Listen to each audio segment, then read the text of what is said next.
আসসালামু আলাইকুম এভরিওয়ান, কেমন আছেন সবাই? একটা বৃষ্টি স্নাত দিনে আপনাদের সবাইকে স্বাগতম।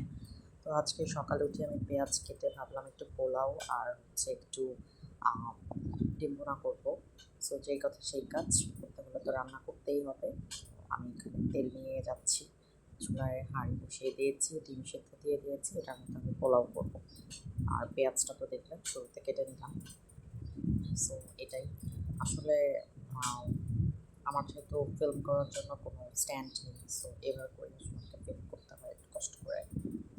So you can understand. So ছাদে হচ্ছে অনেক বৃষ্টি হচ্ছে, আমি পুঁই গাছ লাগিয়েছি, সো এটা অনেক সুন্দর দেখাচ্ছিল, ওটা ফিল্ম করার আগে কয়েকটা পুঁই পাতা। সো আমি ডিম ভুনাটা বসিয়ে দিয়েছি, ডিম ভুনা অলমোস্ট হয়ে গিয়েছে, আমার পোলাও অলমোস্ট হয়ে গিয়েছে। তো আমার পোলাও এবং ডিম ভুনা হয়ে গিয়েছে, আপনাদেরকে একটু দেখাচ্ছি। এই হচ্ছে আমার পুঁই শাক দিয়ে ডিম ভুনা, আর এই হচ্ছে আমার পোলাও, গরম ধোয়া ওঠা পোলাও, লাউ। সো এই তো বৃষ্টি হয়েই যাচ্ছে, ঝিমানো বৃষ্টি।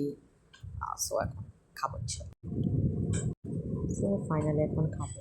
এই হচ্ছে আমার পোলাও আর ডিম ভুনা, আর একটু ট্যাং করে নিলাম, চা খেতে ইচ্ছে করলো।